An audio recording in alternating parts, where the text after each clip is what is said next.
네, 하나님 말씀 보겠습니다. 하나님 말씀 창세기 21장 1절에서 34절까지입니다. 창세기 21장 1절에서 34절까지 본문이 길어서 21장 1절에서 7절까지만 제가 봉독하겠습니다. 하나님 말씀이 이러합니다. 여호와께서 말씀하신 대로 사라를 돌보셨고 여호와께서 말씀하신 대로 사라에게 행하셨으므로 사라가 임신하고 하나님이 말씀하신 시기가 되어 노년의 아브라함에게 아들을 낳으니 아브라함이 그에게 태어난 아들 곧 사라가 자기에게 낳은 아들을 이름하여 이삭이라 하였고 그 아들 이삭이 난 지 8일 만에 그가 하나님이 명령하신 대로 할례를 행하였더라. 아브라함이 그의 아들 이삭이 그에게 태어날 때에 100세라. 사라가 이르되 하나님이 나를 웃게 하시니 듣는 자가 다 나와 함께 웃으리로다. 또 이르되 사라가 자식들을 젖먹이겠다고 누가 아브라함에게 말하였으리오마는 아브라함의 노경에 내가 아들을 낳았도다 하니라. 아멘.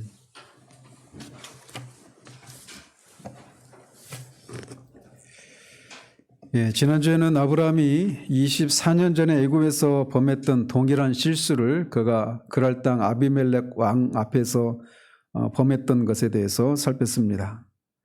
24년이면 충분히 하나님을 아는 지식에서 충분히 자라갔고 또 그런 하나님의 놀라운 도우심과 그런 함께 하심으로 인해서 그 하나님의 그런 일하심을 경험했음에도 불구하고 그가 이렇게 동일한 실수를 범하고 말았습니다. 그럼에도 불구하고 하나님은 그런 그의 반복된 실수를 통해서도 그가 생각하지도 못했던 그런 선을 베푸시는 그런 하나님이심을 우리가 살펴보았습니다.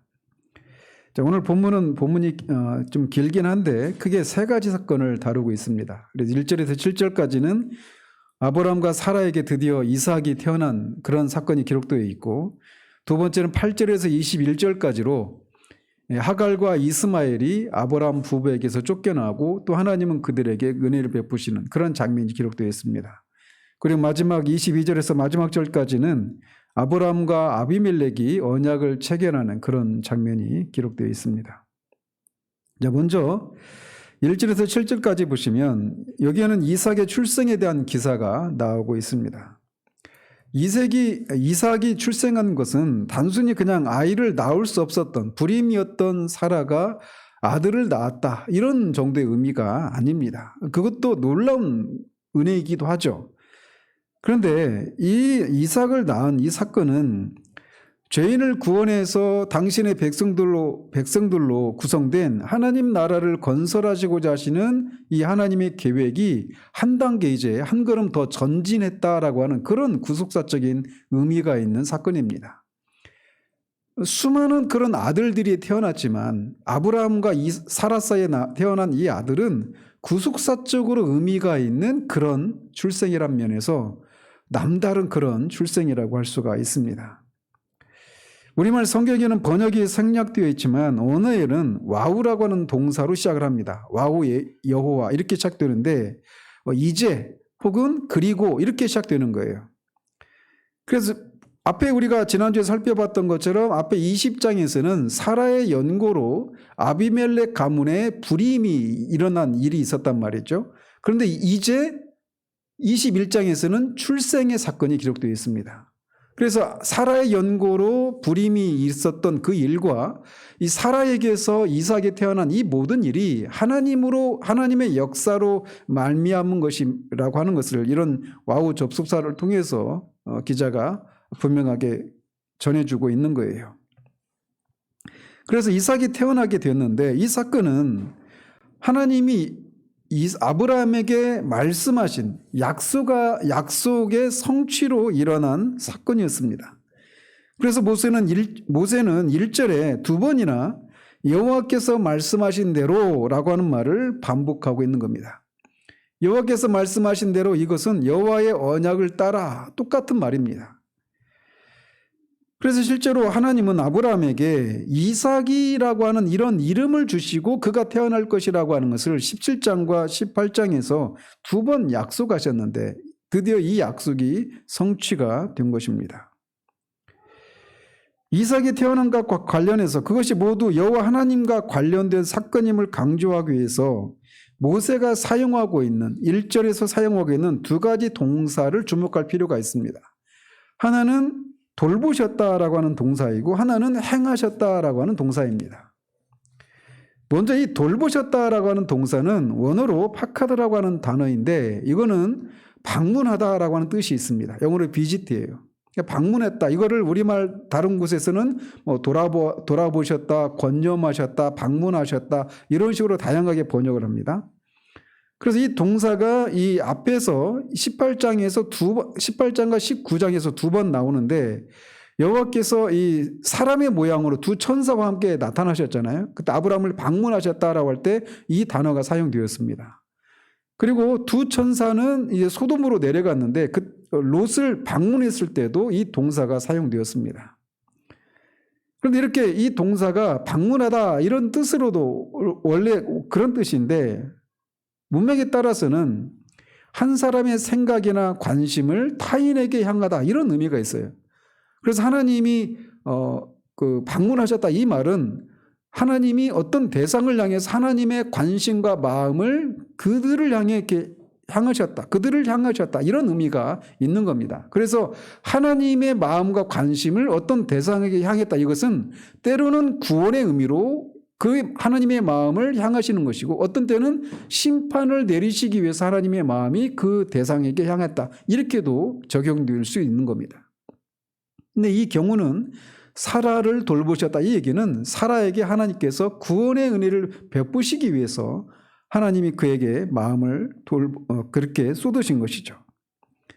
그래서 하나님이 그 사라를 돌보시니까 사라에게 하나님의 마음을 향하시니까 그에게 불임이었던 사라가 잉태를 하게 되는 일이 일어나게 되었던 것입니다.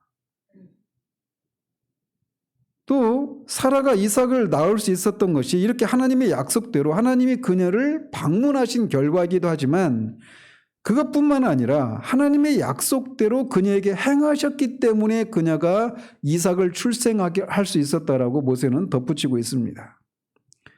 즉 사라가 잉태할 수 있도록 하나님께서 특별히 배후에서 역사하셨을 뿐만 아니라 잉태한 사라가 나이가 90세란 말이에요. 90세 할머니가 아이를 낳는다. 이거는 우리가 그 뒤에도 보겠지만 이 야곱의 둘째 부인이었던 라헬도 길가에서 요셉을 베냐민을 낳다가 죽잖아요. 그러니까 그때 나이가 30대 40대 그 나이가 그렇게 젊은 나이임에도 불구하고 출산을 하다가 그렇게 사고가 나는 일들이 있는데 90세가 된 사라가 아이를 낳는 과정도 하나님께서 행하시는 하나님의 그런 돌보시는 은혜가 없으면 가능한 일이 아닌 거예요. 그래서 이 돌보셨다라고 하는 것과 행하셨다라고 하는 이것을 통해서 불임했던 사라가 잉태하게 된 것도 또 무사히 출산하게 된 것도 하나님의 역사하심이다라고 하는 것을 말해주고 있는 겁니다. 이렇게 90세가 된 불임이었던 여인인 사라가 그래서 불임이었을 뿐만 아니라 이미 이때는 앞에서도 우리가 살펴봤던 것처럼 출산을 할 수 없는 생물학적으로도 출산을 할 수 없는 그런 상황이었단 말이죠. 그럼에도 불구하고 그녀가 결국은 이 이삭을 낳게 된 이 사건은 하나님의 약속은 반드시 성취된다라고 하는 것을 우리에게 말해주고 있는 겁니다. 하나님께서 한번 약속하신 것은 그것이 무엇이든지 그리고 그것이 어떤 조건이든지 한치의 오차도 없이 반드시 그대로 성취된다라고 하는 것을 우리에게 다시금 일깨워주고 있는 거예요. 그러니까 우리는 이미 이루어진 일들을 뒤에서 이렇게 살펴보니까 이 일들을 그냥 이 당사자의 입장에서 이 일이 얼마나 큰 일인지 얼마나 놀라운 이적인지를 그렇게 실감하지 못할 수 있는 그런 우려가 있어요. 그런데 불구하고 우리가 이 입장을 충분히 한번 들어가 봐서 생각해 보십시오.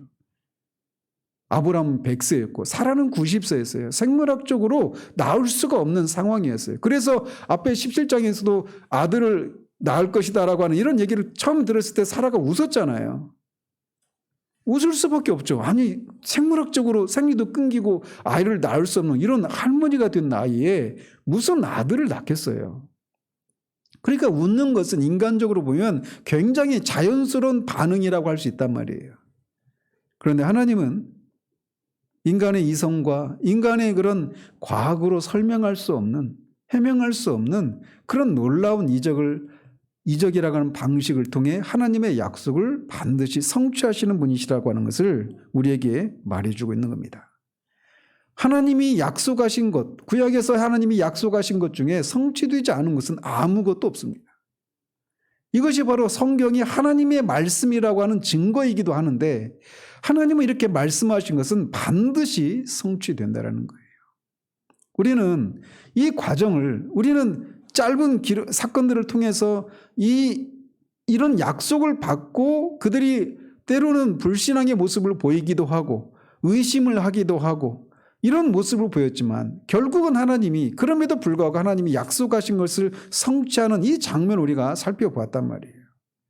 그런 것처럼 우리도 하나님이 약속하신 것, 물론 신약에서 약속하신 것 중에 우리가 요한계시록에서 살펴보고 있는 것처럼 이런 세상을 향한 최종적인 심판과 교회의 그런 구원을 통해서 하나님 나라가 완성될 것이다라고 하는 이 최종적인 약속들은 아직 성취되지 않고 있지만, 그럼에도 불구하고 이것이 반드시 성취될 것이라고 우리가 믿을 수 있는 것은 하나님은 말씀하신 것을 반드시 이루시는 분이시기 때문이라고 하는 이 사실에 근거하고 있는 거예요.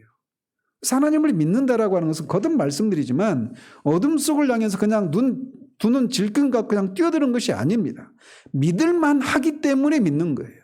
믿을 수 있기 때문에, 말씀하신 것은 반드시 이루시는 분이시기 때문에 그 믿음을 하나님이 기뻐하시는 거예요. 그러면 영원히 변함이 없고 언약을 반드시 지키시는 성실하신 분이시고 신실하신 분이시고 지키실 수 있는 능력이 있으신 전능하신 분이시기 때문에 반드시 약속하신 것은 지키신다라고 하는 것을 이 사라가 이삭을 출생하는 것을 통해서 우리가 다시금 확인받게 되는 겁니다. 그러면서 2절은 이렇게 하나님께서 사라를 돌보시고 그녀에게 행하신 결과 사라가 임신하고 하나님이 말씀하신 시기가 되어서 노년의 아브라함에게 아들을 낳았다라고 말하고 있습니다. 여기서 우리가 주목할 것은 하나님이 말씀하신 시기가 되어라고 하는 표현입니다. 이 시기는 하나님이 말씀하신 기한이 되어, 이렇게도 번역할 수 있어요. 그래서 이 기한은 가까이는 1년 전에 내년 이맘때에 사라가 아들을 낳을 것이다, 이런 말씀을 가지고 보면 1년 전으로까지 거슬러 갑니다. 그런데 17절로 거슬러 가면 1년이 조금 더 넘는 기간이 될 수도 있어요. 그런데 더 나가면 아들에 대해서 구체적으로 약속하신 것은 15장에서 처음 들어와서 말씀하시는 겁니다. 그래서 자기에게서 난 누구죠? 종이라도 종이 자기의 후사가 될 것이다, 이런 말을 했을 때 하나님이 네 몸에서 날 씨가 너의 상속자가 될 것이라고 구체적으로 말씀해 주셨거든요. 그거를 기준으로 한다라면 13년이에요. 그리고 아브라함을 하나님이 처음 불러내신 것을 기준으로 하자면 25년입니다. 그런데 하나님이 이렇게, 하나님이 말씀하시고 하나님이 그 기간이 지난 후에 하나님의 정확한 때에 하나님의 약속이 성취된 것입니다. 우리는 이런 질문을 할 수 있습니다. 우리는 늘 하나님이 무엇인가를 우리에게 약속하시면 왜 우리에게 그런 약속하신 것을 속히 이루어 주시지 않는가라고 하는 그런 의문을 우리가 늘 가지게 됩니다. 우리가 요한계시록도 살펴보면서 지난주에 5번째 인을 뗐을 때도 그 제단 아래 있는 순교를 한 그 영혼들도 그렇잖아요. 언제까지 우리의 피를 갚아주시지 않겠느냐고. 하나님이 피에 대해서, 자신의 피에 대해서 신원해 주실 것을 그들이 믿고는 있는데 언제까지 그거를 미루고 계실 것인지, 이런 질문을 하는 것처럼 하나님의 약속이 더디 이루어지는 것을 인해서 우리가 흔들리고 의심을 하는 경우들이 많아요. 아브라함의 경우에도 마찬가지로 왜 이렇게 하나님이 오랜 시간이 지난 후에야 약속을 성취하셨는가, 이런 질문을 우리가 할 수 있단 말이죠. 그래서 아브라함의 입장에서 보자면 그의 나이가 100세가 되어서 그의 몸이 죽은 것 같은 때라고 사도 바울이 로마서 4장 19절에서 말하고 있는데, 그때 이렇게 그때를 기다리게 하신 거예요. 그래서 이삭이 이렇게 탄생하게 된 것이 전적으로 하나님의 능력과 섭리에 의해서 이루어진 것이다라고 하는 것을 아브라함으로 깨닫도록 하기 위함인 것입니다. 이것은 사라의 경우도 마찬가지죠. 그것을 강조하기 위해서 이 이삭의 출생이 하나님의 능력, 전적으로 하나님의 능력과 섭리의 결과라고 하는 것을 알도록 하시기 위함이다라고 하는 것을 이렇게 말해주기 위해서 노년의 아브라함에게 아들을 낳았다, 이렇게 말을 하고 있는 겁니다. 낳을 수 없는 시기에 낳았다라고 하는 것이에요. 또 사라의 입장을 또 우리가 살펴볼 필요가 있는데, 이 기간은 사라의 경우에도 그녀의 믿음을 연단하시는 그런 기간이기도 했습니다. 우리가 여기 이 21장에 들어오기 전까지 우리는 사라에게서 아브라함은 하나님의 그런 부르심을 받고 또 믿음으로 하나님 앞에 이렇게 반응하는 그런 모습들을 간간히 보았지만, 사라의 경우에는 그런 모습을 우리가 본 적이 없습니다. 그렇지 않아요? 따라 나오기는 했지만 사라 개인에게 그렇게 하나님의 말씀에 믿음으로 반응하는 그런 모습을 여기까지는 21장 전까지는 우리가 본 적이 없어요. 그녀는 아브라함이 2번이나 자신을 누이라고 해달라고 간청했을 때 그것이 하나님 앞에 아브라함이 죄를 지은 것이라고 말씀드렸잖아요. 3가지 이유로. 근데 그때 사라에게 믿음이 있었다라면, 아니 그렇게 하시면 안 된다라고, 하나님이 아들을 주시겠다고 하셨으면 우리는 모르지만 어떤 식으로든지 하나님이 이 위기를 넘기게 해 주실 것이다, 이렇게 했어야 됐어요. 애굽에서도 그렇고 아비멜렉에게서 이렇게 후처로 들어가게 되는 우리가 20장에서 봤던 그런 때에도, 아니 그 옛날에 24년 전에 애굽에서 그 똑같은 일이 있었을 때 하나님이 우리를 구해 주시지 않았느냐, 그래 이번에도 구해 주실 것이다 라고 하면서 믿음으로 반응했어야 되는데 그렇지도 않았어요. 사라도 그냥 간 겁니다. 누이라고 했기 때문에 그렇게 간 거예요. 그리고 16장에 들어와서는 하나님이 15장에서 이 아브라함에게서 난 씨가 상속자가 될 것이라고 하는 이 약속을 받잖아요. 그리고 횃불 언약으로 그 약속을 윈쳐주시는 그런 일을 아브라함이 겪었단 말이에요. 그리고 그 일을 사라가 몰랐을 리가 없죠. 그렇지 않아요? 다 그 얘기를 다 했겠죠. 그랬으면 그때도 믿음으로 반응을 했어야 되는데, 아브라함에게 애굽 종 하갈을 준 것이 사라였어요. 그리고 사라가 또 아브라함과 사이에서 그 자식을 낳고 그를 멸시하니까 그를 쫓아냅니다. 그러니까 아브라함 가정의 불화를 만들어낸 장본인이 사라였어요. 이런 면에서 20장까지 보면 사라가 하나님 앞에서 믿음으로 반응했다라고 하는 모습을 볼 수가 없어요. 그리고 앞에서도 언급해드린 것처럼 17장에서 하나님이 너에게 아들을 낳을 것이다 이런 얘기를 했을 때 속으로 웃었단 말이에요. 그런데 이제 사라가 하나님 앞에서 이 위기를 지나면서 드디어 믿음으로 자신의 몸이 죽은 것 같은, 히브리서 11장에서 히브리서 기자가 말하고 있는 것처럼 자기 몸이 죽은 것 같은 그런 상황일 때 하나님이 자기에게 아들을 낳게 해 주실 것이라고 하는 것을 믿고 그 믿음을 통로로 삼아서 하나님이 그녀에게 잉태하게 하시고 출생하게 하셨던 거예요. 이 시간이 필요했던 겁니다. 사라 입장에서 보면. 그녀가 사레에서 사라로 이름이 바뀌어서 열국의 어머니라고 하는 그런 이름으로 불리게 되었는데, 그 이름에 걸맞는 믿음의 조상의 아내로서의 그런 지위에 오르기까지 이런 시간들이 필요했던 거예요. 결국은 이삭을 낳은 것이 앞에서도 말씀드린 것처럼 전적으로 하나님의 은혜와 섭리로 말미암은 것이라고 하는 것을 고백하게 된 거예요. 그래서 우리가 구원에 이르는 것도 마찬가지죠. 우리가 하나님 앞에서 철저히 구원에 스스로 구원받을 수 없는 그런 우리 자신의 그런 무능력을 깨닫게 되는 순간, 그때 우리가 예수 그리스도를 하나님이 성령을 통해서 계시해 주심으로 우리가 예수 그리스도를 붙들게 하시는 거예요. 왜? 우리가 이번 주에 수요일 기도 때 살펴봤던 것처럼 오직 예수 그리스도로만 자랑하도록 하기 위해서라고 성경이 말하고 있단 말이죠. 하나님의 전적인 은혜로 내가 출생하게 되었다. 내 믿음이 이삭을 낳게 했다. 이런 고백을 할 수가 없는 거예요. 그래서 이런 이유로 아브라함과 사라를 다루시고 그것을 통해서 결국은 전적으로 하나님의 은혜로 말미암은 것이다라고 하는 것을 고백할 수 있는 그 신앙에 도달할 때까지 하나님이 기다리게 하신 거예요. 또 다른 이유가 있다라면 언약의 일부인 이스마엘이 독립할 수 있는 나이가 될 때까지 기다릴 필요가 있었기도 했습니다. 뒤에서 살펴보겠지만 이스마엘이 쫓겨나는 때가 나이가 한 17살 정도 됐을 때입니다.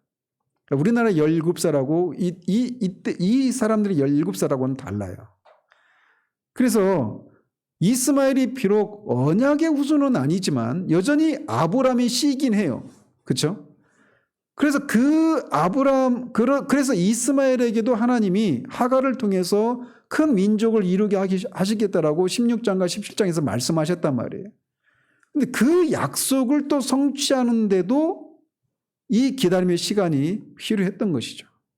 그래서 하나님이 일하시는 방식은 그냥 한 가지 일을 통해서 그냥 한 가지 일을 그렇게 처리하시는 방식으로 하시는 것이 아니라 그 한 가지 일을 통해서 관련된 사람들의 믿음을 또 하나님의 약속을 그렇게 다층적으로 이렇게 이루어 가시는 방식으로 일을 하신다라는 것입니다.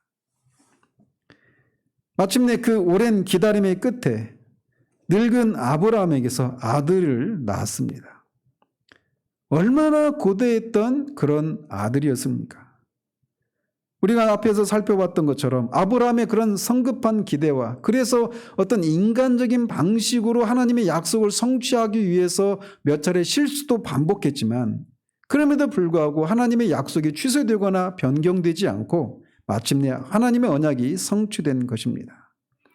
그 오랜 기다림의 끝에 약속의 씨가 태어나게 된 거예요. 이처럼 구약의 인물들 중에 그 누구보다도 이삭이 이렇게 오랜 기다림과 인간적으로는 도무지 기대할 수 없었던 방식으로 태어나게 된 것은 언약의 첫 열매인 그가 장차 인간의 상식을 초월해서 하나님이 인간의 몸을 입고 오실 그 예수 그리스도의 성육신 사건을 예표하는 그런 의미가 있는 것입니다. 그래서 이삭의 출생은 예수 그리스도의 성육신을 동정녀의 몸에서 성육신하게 될 그것을 예표하는 그런 사건이기도 한 거예요. 그리고 나중에 보면 갈라디아서 4장에서 이삭의 출생과 그 이스마엘을 쫓아내는 이런 것을 그 사도 바울이 영적으로 해석을 하는데 그러면서 이삭을 성령으로 난 자 이렇게 말을 합니다. 그래서 결국 이삭의 출생은 사람의 능력으로 태어난 게 아니잖아요. 그래서 그 이삭의 출생은 성육신하신 예수 그리스도의 그 성육신을 예표하는 것이기도 하고 성령의 거듭남을 예표하는 그런 출생이라고 하는 그런 두 가지 의미가 있는 겁니다.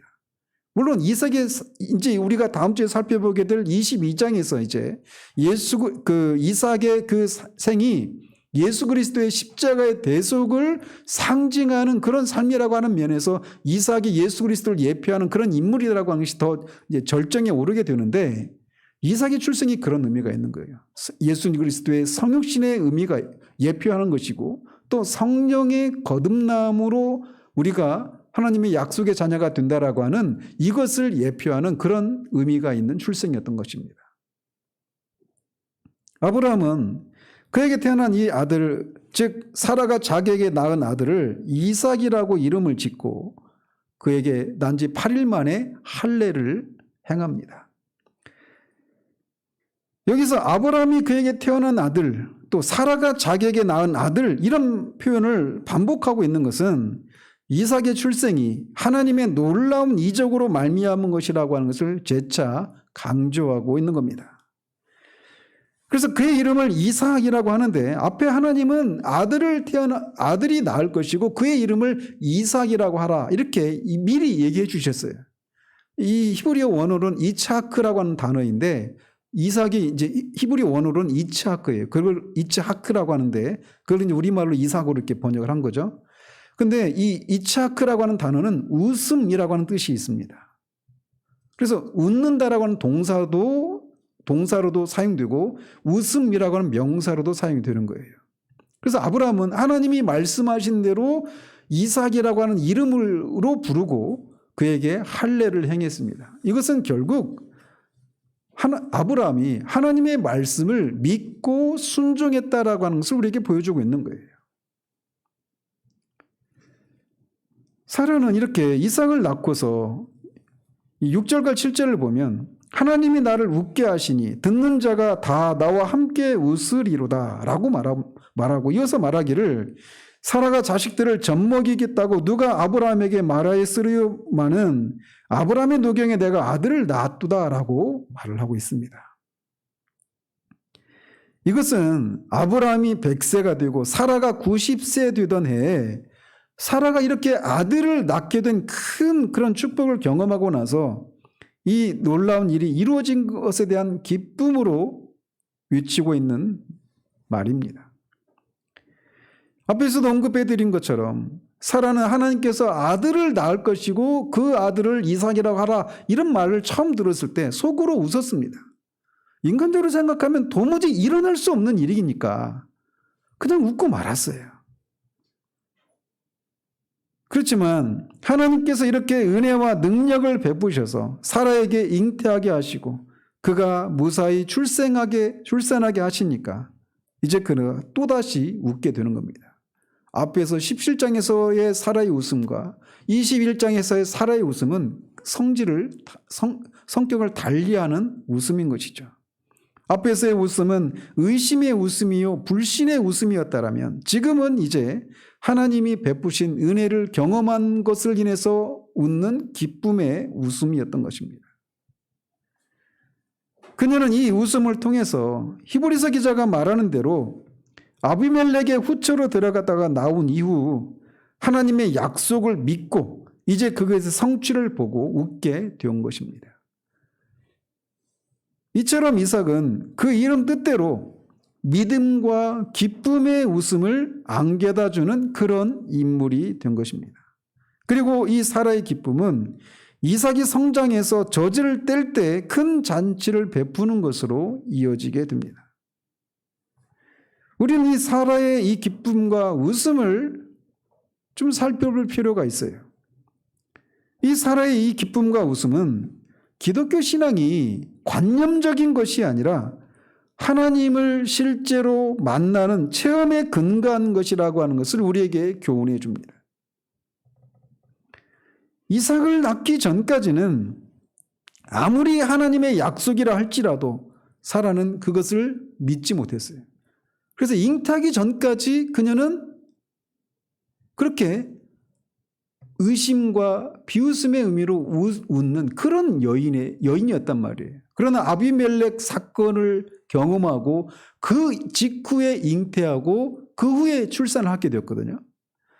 그런 그녀는 이 거듭된 실패와 믿음을 발휘하지 못하는 그런 실패를 경험했지만 그런 속에서도 하나님이 간섭하셔서 그녀를 위기 가운데서 건져내신 이런 것을 통해서 이런 위기 가운데서 건져내신 하나님이시라면 하나님이 말씀하신 것을 반드시 이루시겠구나라고 하는 믿음이 그때 생겼을 것을 우리는 추정할 수 있습니다. 그래서 아비멜렉 사건 이후에 그녀가 잉태를 하고 출생을 하게 된 거예요. 즉 그녀는 하나님의 역사를 실제로 경험하고 이렇게 기쁨의 반응을 보이고 있는 거란 말이에요. 기독교 신앙은 바로 그런 것이라는 겁니다. 관념에 머물러 있는 것이 아닌 거라는 것이죠. 지금도 이 자리에는 하나님을 섬기는 신앙이 여전히 관념적인 것에 머물러 있는 사람들이 저는 있어 보여요. 그래서 하나님을 섬기는 그래서 어려서부터 하나님에 대해서 듣고 하나님이 섬기는 자들에게는 이런저런 기쁨이 있고 평강이 있고 뭐 이런 얘기를 해도 그것이 여전히 그냥 관념에 머물러 있는 겁니다. 그것이 실제로 내가 경험을 통해서 알게 되는 것이 아니라 여전히 그냥 생각 속에 그런 게 있는가 보다 이렇게 머무르고 있는 거예요. 사라도 그랬어요. 그런데 하나님을 실제적으로 만나고 경험하는 것을 통해서 그녀의 기쁨이 그녀의 웃음이 성질을 달리하는 그런 웃음으로 변화되는 일이 일어났던 것처럼 정말 우리에게도 이게 필요하다는 겁니다. 앞에서도 19장에서도 롯의 철을 기억하라고 하는 이 주님의 말씀을 전하면서도 말씀드렸지만 우리가 그런 은혜의 수단들을 누리는 것들은 굉장한 특권이에요. 그러나 거기에는 반드시 성령의 은혜가 동반되어야 한다라고 말씀드렸던 것처럼 성경에서 말하고 있는 성경에 나오는 수많은 그런 사람들이 경험했던 누렸던 그런 것들을 실제로 우리가 맛보아 알기까지는 여전히 그것은 그냥 그림의 떡에 불과한 거예요. 한국은행에 있는 그 수많은 돈이 우리의 실제적인 가계에 아무런 도움을 주지 못하는 것처럼 그냥 그런 모든 것들이 다 관념에 불과하다는 것입니다. 내가 죄인이라는 사실, 스스로 구원에 이룰 수 없다라는 사실, 예수님이 십자가에서 죽으시고 나를 위해서 죽으시고 그를 믿는 자마다 구원해 주시고 죄 용서의 기쁨을 누리고 죄 용서의 기쁨을 누린 자들이 하나님과 동행하면서 하나님이 이런저런 위로와 말씀을 통해서 나에게 말씀하시고 기도 가운데 나를 만나주시고 이런 모든 얘기들을 들어도 여전히 그냥 관념에 머물러 있는 사람들이 있단 말이에요. 정말 그런 상황 가운데 있을 때 우리가 첫 번째 던져야 될 질문은 하나님 앞에 나는 정말 누구인가라고 하는 이 질문을 던져야 하는 거예요. 그냥 습관적으로 교회를 나와서 예배드리고 앉았다가 가고 이렇게 끝나면 안 된다는 겁니다. 왜 이 사람들은 실제로 하나님을 경험하고 하나님을 만나는 것 때문에 이런 기쁨과 이런 평강을 누리는데 나는 왜 이런 것들과 관계가 없을까? 나는 하나님 앞에 누구인가? 이런 질문들, 근본적인 질문을 던져야 되는 거예요. 기독교 신앙은 결코 관념과 사변에 머물러 있는 것이 아닙니다. 앞에서도 그 집사님 기도하셨던 것처럼 하나님의 나라는 말에 있지 않고 능력에 있는 거예요.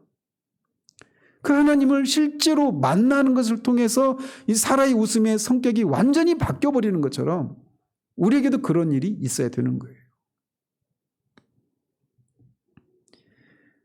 이삭이 자라자 젖을 떼는 날 큰 잔치를 베풀었다라고 8장에서 말을 하고 있습니다. 외경 중에 우리가 성경 66권을 정경이라고 합니다. 캐논이라고. 그리고 정경 말고 또 이제 구약에 또 몇 권, 신약에 또 몇 권이 있는데 그런 이제 외경이라고 하는 게 있어요. 그 외경 중에 마카베오라고 하는 그런 그 외경이 있는데 거기에 보면 이 근동 사람들은 3살이 되었을 때 젖을 뗀다고 합니다. 그리고 젖을 뗀 날 이렇게 잔치를 베푸는 그런 풍습이 있었다고 그래요. 그러니까 우리나라도 이게 돌잔치 하는 것처럼 그런 풍습이 있었다고 합니다. 그러니까 이삭이 3살 되었을 때 또 사무엘상에도 보면 한나가 사무엘을 낳고 젖을 떼고 그렇게 그 성전에 바치잖아요. 갓난아기를 바친 것이 아니라 3살 정도 되었을 때 그렇게 성전에 바친 거예요. 그러니까 이삭이 3살 정도 되었으면 이스마엘은 17살 정도 되었던 그런 나이란 말이죠. 그런데 그 잔치를 베푸는 날에 사라가 보니까 하갈의 아들 이스마엘이 이삭을 놀리는 모습을 보게 되었습니다. 여기서 놀린다라고 하는 말은 멸시하다, 비웃다 이런 의미도 있고 더 나아가서 핍박하다, 박해하다 이런 의미도 있습니다. 그러니까 이스마엘이 이삭을 단지 그냥 동생으로서 장난하면서 이렇게 전라도 말로 찌럭찌럭 건들고 이런 정도가 아니라 박해했던 거예요. 이스마엘의 입장을 한번 생각해 보면 16장에서도 하갈이 자기가 그 아이를 임신을 하니까 이 자기가 이제 안주인이 될 것을 기대하면서 교만해서 그 사라를 막 멸시했잖아요. 근데 그게 이제 숲으로 돌아간 겁니다. 이스마엘 입장에서 보면 이제 아브라함의 유업을 자기가 이어받지 못할 것이 되니까 이삭을 그렇게 그냥 그 희롱하는 그런 정도가 아니라 장난질하는 이런 정도가 아니라 박해를 했던 거예요. 그래서 적대감을 가지고 이삭을 멸시하고 학대했던 겁니다. 그래서 나중에 사도 바울은 이 장면을 이 갈라디아서 4장에서 영적으로 해석을 합니다. 그래서 하갈과 사라를 각각 율법과 복음에 비유하고 이스마엘과 이삭을 육체를 따라 난 자와 약속을 따라 난 자 또는 성령을 따라 난 자 그렇게 그 비유를 합니다. 그러면서 이스마엘이 이삭을 놀리는 이 장면을 육체를 따라 난 자가 성령을 따라 난 자를 박해한 것이다 이렇게 해석을 합니다. 그래서 이스마엘이 이삭을 박해한 것이 육체를 따라 난 자, 즉 거듭나지 못한 자가 성령을 따라 난 자, 즉 거듭난 자를 박해하는 이런 모습을 영적으로 이런 것을 보여준다라고 영적으로 영예를 하고 있어요. 알레고릭하게. 자, 그래서 그런 것처럼 지금도 그렇다 이렇게 말하고 있어요. 그래서 언제나 거듭난 사람은 거듭나지 못한 사람에 의해서 이렇게 박해를 받는 일들이 있게 된다라는 겁니다. 근데 또 우리가 또 놀라운 것은 이삭을 이렇게 박해하고 있는 곳이 어딘가라는 겁니다. 이스마엘이 아브라함의 집에 있을 때예요. 아브라함의 품에 있을 때 이삭을 그렇게 박해했던 거예요.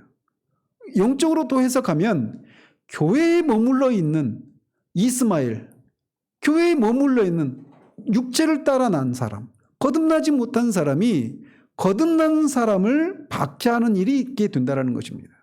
그래서 여러분이 아마 여러분들 중에는 교회 밖에 있다가 거듭나서 교회로 들어오는 사람도 있지만 오래전부터 교회를 다니다가 하나님의 은혜로 교회를 다니는 중에 거듭난 사람도 분명히 있을 거예요. 근데 여러분이 그런 일이 일어났을 때 아마 여러분들과 똑같이 신앙생활 하던 사람이 갑자기 여러분을 이상한 사람 취급하는 그런 경우들을 경험했을 겁니다. 그리고 여러분들을 맨 처음에는 이상하게 여길 뿐만 아니라 나중에는 불편해하는 거예요. 왜? 거듭난 사람에게는 그 막 하나님을 향한 사랑, 막 이런 모든 것들이 다 너무나 생생하게 다가오니까 입만 열면 하나님, 입만 열면 예수님, 십자가, 구원, 막 이런 것을 막 계속 얘기하잖아요. 그렇죠, 집사님? 얼마나 사람들이 귀찮아요. 그리고 그런 것을 통해서 사람들이 불안해하고 두려워하는 겁니다. 말은 안 하지만 나도 똑같이 이분이랑 집사님이랑 같이 이렇게 신앙생활 교회를 오랫동안 다녔는데 왜 저 집사님에게 일어난 일이 나한테는 없지? 라고 하는 이런 불안감들이 그런 얘기를 들을 때마다 있는 거예요. 그리고 사람들이 그런 얘기를 들으면 자신의 영혼의 상태를 하나님과의 관계를 근본적으로 돌아보는 것이 아니라 그 문제에 직면하지 않으려고 하는 그런 것이 사람들의 자연적인 반응이에요. 그래서 그런 얘기를 하는 거, 그리고 그렇게 하나님 앞에 우리를 서게 만드는 그것이 불편한 겁니다. 그래서 이 불편함들을 다양한 방식으로 표출하게 되는 거예요. 그래서 이것은 언제나 이스마엘이 이삭을 아브라함의 집에 있을 때부터 그렇게 조롱하는 것, 박해하는 것을 박해했던 것처럼 언제나 그런 일이 일어났었어요. 거듭난 사람은 세상에서도 박해를 받을 뿐만 아니라 교회 안에 있는 거듭나지 못한 사람들에 의해서도 박해를 받아요. 심지어는 목사들로부터, 거듭나지 못한 목사들로부터도 거듭난 사람이 박해를 받는 일들이 일어납니다. 얼마나 불편하겠어요. 그런 사람이 있는 게 거듭나지 못한 목사에게 있어서. 상상을 해보십시오. 목사는 거듭나지 못했는데 성도가 거듭나가지고 목사님한테 날마다 말씀을 가지고 와가지고 이런 질문 던지고 저런 질문 던지고 얼마나 그 불편하겠어요, 영적으로. 그런 것을 여기서부터 우리가 보게 되는 것입니다. 이스마엘의 이런 모습을 보고 사라는 아브라함에게 하갈과 이스마엘이 이삭과 함께 기업을 얻지 못하니 그들을 쫓아내라 라고 말을 합니다. 자, 여기 21장의 사라가 하갈과 이스마엘을 쫓아내려고 하는 것과 앞에 16장에서 하갈을 쫓아내려고 했던 것과 어떤 차이가 있습니까? 16장에서는 사라가 그렇게 하갈을 쫓아내는 것에 대해서 하나님의 추인을 못 받죠. 그죠? 근데 여기서는 하나님이 사라가 하라는 대로 하라, 이렇게 아브라함에게 말씀하십니다. 이런 사라에게 이런 말을 듣고 아브라함이 알았어요 여보 하고 그냥 바로 다음날 그렇게 하갈과 이스마엘을 쫓아낸 게 아니에요. 이스마엘도 여전히 자신의 시잖아요. 하갈도 여전히 자신의 부인이잖아요. 후처지만. 그러니까 아브라함에게 있어서는 이 문제가 그냥 고통 문제가 아닌 거예요. 그래서 막 마음에 근심을 한 겁니다. 그런데 하나님이 아브라함에게 말씀하시기를 쫓아내라는 거예요. 사라의 말대로.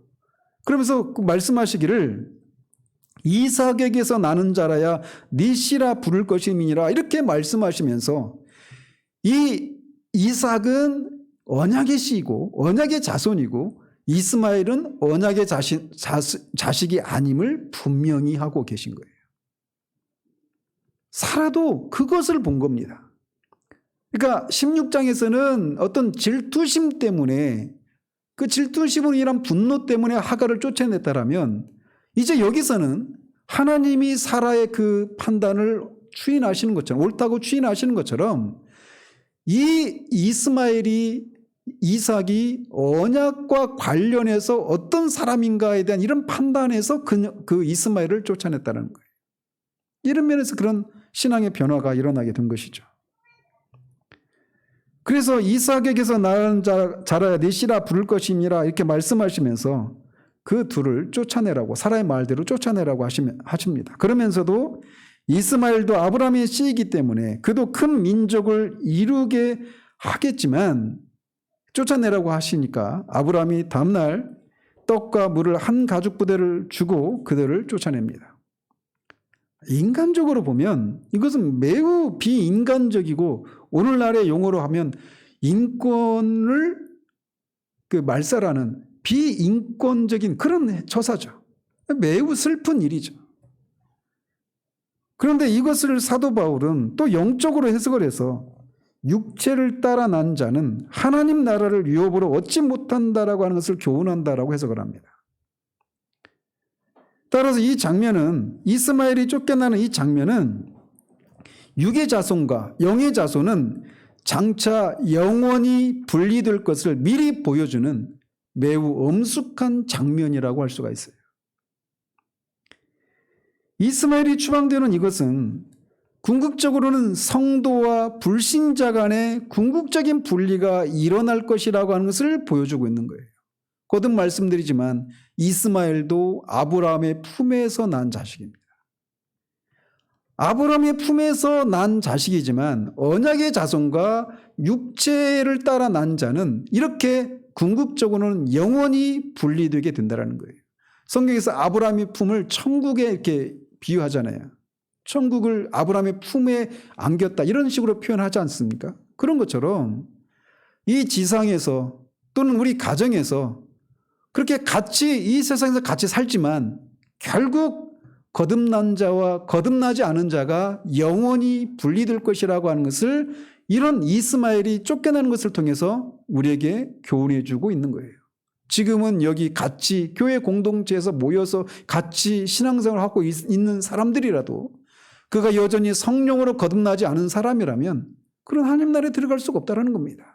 그리고 그런 사람들과 영원히 분리되는 일이 일어나게 될 거라는 거예요. 그래서 아브라함이 쫓겨나는 이스마엘이 쫓겨난 이 장면은 거듭나지 못한 자들이 바깥 어둠에 쫓겨나서 이를 갈며 슬피 우는 이 장면을 미리 보여주는 아주 엄숙한 그런 장면이라고 할 수 있는 거예요. 오직 참된 성도와 거듭난 사람만 하나님 나라에 들어가게 될 것입니다. 이 하갈과 이스마엘은 쫓겨나서 브엘세바 광야, 즉 뒤에도 나오지만 애굽과 가까운 이 가나안 땅의 남쪽 지역에서 방황하다가 가죽부대의 물까지 떨어지자 하갈은 아이가 죽는 모습을 볼 수 없다면서 막 슬피 울게 됩니다. 그러자 하나님의 사자가 나타나서 하갈에게 두려워하지 말라라고 말하면서 하나님께서 이스마엘의 소리를 들으셨다면서 그가 죽지 않고 큰 민족을 이루게 하실 것이라고 약속을 합니다. 그리고 그녀의 눈을 밝혀서 샘물을 보게 하고 아이에게 물을 마시게 해서 그 아이를 살려주고 그 아이가 이제 이스마엘이 광야에서 활을 쏘는 그런 지내다가 나중에 애굽에서 아내를 얻어주었다. 이 장면까지가 21절까지 얘기입니다.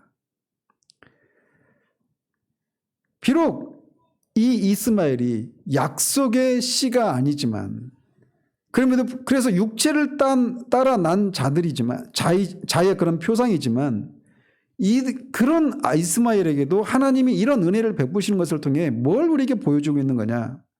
하나님의 통치는 택한 백성들에게만 나타나는 것이 아니라 택함받지 못한 사람에게도 이렇게 나타난다는 겁니다. 물론 하나님의 택함받은 백성과 택함받지 못한 사람들에게 베푸시는 은혜는 양상이 다르죠. 그래서 그런 택한 백성들에게 나타나는 그런 은혜를 특별 은혜라고 말을 하고 그렇지 못한 사람들에게 나타나는 은혜를 일반 은혜라고 말을 하는 거예요. 구원받은 사람이나 구원받지 못한 사람이나 똑같이 베푸시는 은혜가 일반 은혜고 구원받은 사람에게만 베푸시는 특별한 은혜가 있단 말이죠.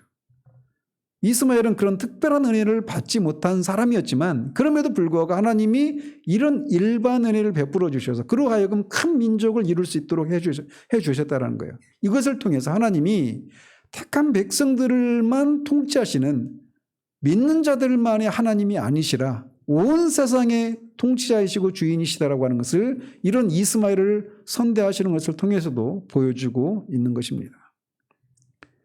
자, 그러면서 이제 장면이 바뀌어서 22절에서 34절까지 보면 아비멜렉과 아브라함 사이에 언약을 체결하는 장면이 나옵니다. 그 내용을 간략하게 요약해서 말씀드리면 아비멜렉이 그의 군대 장관 비골이라고 하는 사람과 함께 아브라함에게 나와서 이렇게 말합니다. 네가 무슨 일을 하든지 하나님이 너와 함께 계시도다. 그런즉 너는 나와 내 아들과 내 손자에게 거짓되이 행하지 아니하기를 이제 여기서 하나님을 가리켜 내게 맹세하라. 내가 너를 후대한 대로 너도 나와 내가 베푸는 이 땅에 행할 것이니라. 이렇게 말을 합니다.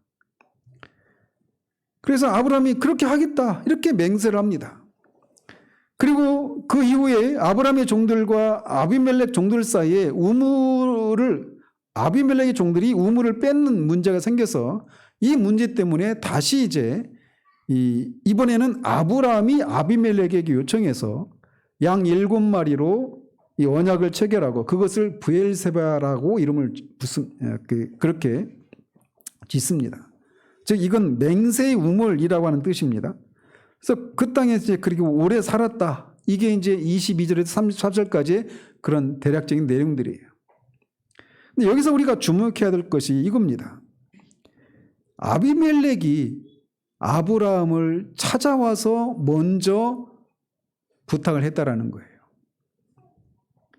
아비멜렉은 그 땅의 왕이었고 아브라함은 나그네입니다. 비록 지난주에 말씀드린 것처럼 아브라함이 비록 그 2,000명 이상의 그런 그 사람들을 거느리는 그래서 그런 군사 전략가이기도 하고 또 그런 동맹을 맺고 있는 사람도 있었지만 왕이 가진 그런 군사력에 비할 바는 아니죠. 그래서 세상적으로 말하자면 아비멜렉이 갑의 입장이 있고 아브라함은 을의 입장이 있는 거예요. 그래서 오히려 아브라함이 아비멜렉을 찾아가서 이렇게 부탁을 하고 우리를 선대해 달라고 그렇게 부탁을 해야 될 처지에 있는데 입장이 바뀌었다라는 겁니다. 오히려 아비멜렉이 아브라함을 찾아와서 내가 너에게 선대한 것처럼 너도 우리를 또 내 손자를 내 자손을 이렇게 선대해 달라 이렇게 부탁을 하는 거예요. 왜 그랬는가라는 겁니다. 그것을 아비멜렉이 이렇게 말을 합니다. 네가 무슨 일을 하든지 하나님이 너와 함께 계시도다. 이게 아비멜렉이 이걸 본 거예요.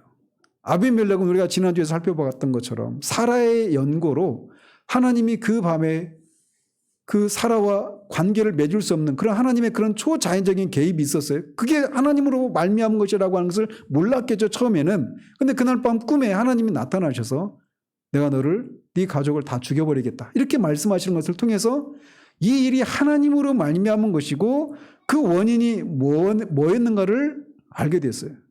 그래서 아비멜렉은 소돔과 고모라가 하나님의 심판을 받아서 그렇게 하루아침에 잿더미가 되는 이런 장면, 그리고 그날 밤에 이 하나님의 그런 초자연적인 개입하심을 통해서 하나님의 그런 역사하심을 경험하고 부정적인 측면에서지만 말이죠. 그리고 꿈속에서 하나님의 그런 경험을 하면서 하나님에 대한 두려움이 분명히 있었단 말이에요.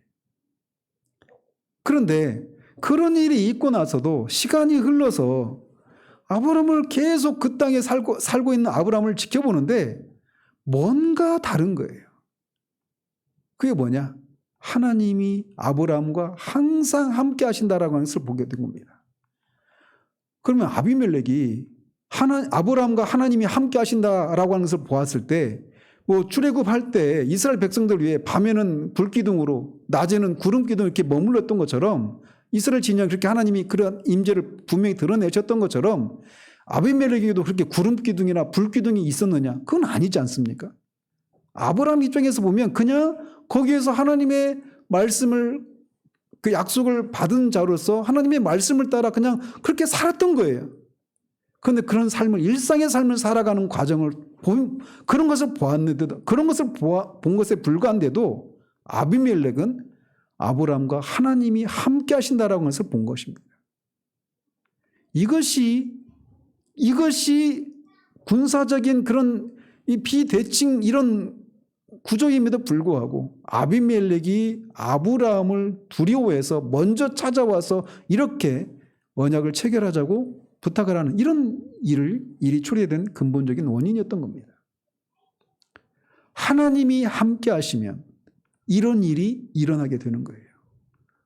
세상적인 기준으로 보면 아비멜렉이 갑이고 아브라함은 을의 입장이었지만 그 입장이 바뀌어 버린다라는 것입니다. 이게 하나님이 세상 가운데서 교회를 향해서 하나님이 기대하시는 모습이기도 하고 우리 성도 한 사람 한 사람을 향해서 하나님이 기대하시는 모습이기도 한 거예요. 얼마나 우리는 세상이 우리를 무시하지 못하도록 하기 위해서 우리 안에, 교회 안에 그런 유력한 정치인들이나 유력한 사람들이 있고 그런 박사나 이런 세상적인 그런 지위를 가진 사람들이 우리 교회에 머무르면 세상도 우리를 무시하지 못해, 이런 생각들을 가지고 있는지. 그리고 개인에게도 마찬가지예요. 세상이 예수 믿는 우리를 무시하지 못하는 것이, 우리가 예수 믿고 이 세상에서 소위 말하는 성공을 해야 세상이 우리를 무시하지 못한다라고, 이런 생각이 우리도 모르게 얼마나 많이 가지고 있는가라는 거죠. 그런데 아비멜렉이 아브라함을 두려웠던 유일한 이유는 하나님이 아브라함과 함께 하시는 것을 본 겁니다. 하나님이 함께 하시면 세상에서 이런 일들이 일어나게 되는 거예요. 뒤에도 이제 우리가 35장에서도 살펴보겠지만 가나안 땅에 들어갔던 야곱 가족이 이 세겜 사람들에게 둘러싸여 있는 가나안 사람들의 입장에서 보면 그냥 이 야곱 가족은 한 주먹거리밖에 되지 않았어요.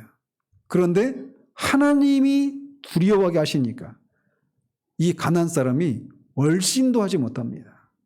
그런 일들이 계속 반복되어 나타납니다. 그렇기 때문에 겉으로는 연약한 사람들의 모임에 불과한데 강한 자들이 부끄러워하고 두려워하게 되는 거예요. 이게 우리가 이번 주에 수요 교대 때 살펴봤던 내용이기도 하잖아요. 고린도 사람들이 다 약하고 천한 사람들을 불러내셨는데 어리석은 사람들의 모임에 불과한데 하나님이 그것을 통해서 지혜로운 자들을, 강한 자들을 부끄럽게 하시는 거예요. 이게 하나님 나라의 역설입니다. 그런 면에서 우리가 얼마나 뒤틀린 가르침들을 받고 있는 시대를 살고 있는지 살펴봐야 되는 거예요. 온통 영광의 신앙, 패배를 통해 승리하신 그 십자가를 우리의 삶에 적용하는 것이 기독교인의 삶의 본질인데 얼마나 우리는 이것이 뒤바뀌어서 십자가의 신학이 아니라 루터가 말하는 것처럼 십자가의 신학이 아니라 영광의 신학을 추구하는 그런 세태감 우리가 살고 있는지를 돌아봐야 하는 겁니다. 기억하십시오. 하나님이 우리와 함께 하시면 세상은 우리를 두려워합니다. 직장 다닐 때도 제가 말단이었을 때인데 저희 한 분이 그런 얘기를 하더라고요. 한 10년 이상 선배 되시는 분이죠. 3M에서 자기 사장이고 뭐고 하나도 안 무서운데 내가 이명섭 씨만 무섭다고. 제가 뭘 한 게 없어요. 하나님이 함께 하시면 그런 일이 일어나는 거예요. 제가 그런 얘기를 정말 할 얘기가 정말 많습니다. 대리점 사장들이 오면 저를 보면서 그런 얘기를 하는 거예요. 제가 특별하게 직장생활 하면서 업무 시간에 성경을 읽거나 전도 열심히 하고 이런 것도 아니었어요. 그냥 하나님의 은혜를 누리면서 살고 있었을 뿐입니다. 그런데 그런 삶을 보면서 두려워하는 거예요. 우리가 이 아비멜렉이 아브라함을 찾아와서 먼저 이렇게 두려워해서 손을 내밀고 우리를 선대해달라고 부탁하는 이 모습. 이것이 교회가 한 개인이 하나님 앞에 바르게 서서 하나님이 그와 함께 하실 때 일어나는 일이라는 사실이에요. 그러므로 우리가 이 뒤틀린 시대, 모든 것이 어그러져 굽어져 있는 이 시대 가운데 그렇게 난무하고 있는 그런 거짓된 가르침에 의해서 세상에서 내가 그들이 가지고 있는 것들이 없는 것 때문에 우리가 그 앞에서 위축되고 두려워하는 것이 아니라 그들에게 없는 하나님이 우리와 함께 하시는 것을 통해 인해서 세상 앞에 당당할 수 있는 그런 우리들 되기를 바랍니다. 아브라함을 찾아온 아비멜렉의 이 모습, 이게 교회를 향해서 하나님이 교회를 향해서 가지고 계신 기대하시는 그런 모습이라는 거예요. 기도하겠습니다. 하나님 아버지, 오늘 이삭의 출생과 또 이스마엘이 아브라함의 품에 있다가 쫓겨나는 장면과 아비멜렉이 아브라함을 찾아와서 먼저 손을 내미는 이 장면들을 우리가 살펴보았습니다. 하나님은 약속하신 것을 반드시 이루시는 분이심을 우리가 믿고 정말 믿음으로 우리의 걸음을 계속해서 걸어나가는 우리들 될 수 있도록 하나님 도우시옵소서. 육체를 따라 난 자가 성령을 따라 난 자를 핍박하는 것이 이때부터도 이미 나타났던 것처럼 우리가 세상이 미워할 만한 그런 것이 있어서가 아니라 우리가 성령을 따라 나서 더 이상 그들과 같은 사람들이 아니기 때문에 심지어 교회 안에서조차도 이렇게 이상한 사람 취급받고 박해를 받는 일들이 일어날 수 있음을 기억할 수 있도록 하나님 도우시고, 똑같이 아브라함의 품에 머물러 있었지만 결국은 같은 유업을 같이 이어받을 자가 아니기에 쫓겨난 이 이스마엘의 모습처럼 우리가 지금은 같이 교회 안에 있지만 결국은 영원한 분리가 일어날 수도 있다는 사실들을 기억하고 습관적으로 그냥 우리의 은혜의 수단을 그냥 반복하는 그런 우리들 되지 않고 정말 성령으로 거듭나 정말 이렇게 하나님 나라에 들어가는 그런 우리 모두 될 수 있도록 주님 도우시기를 원합니다.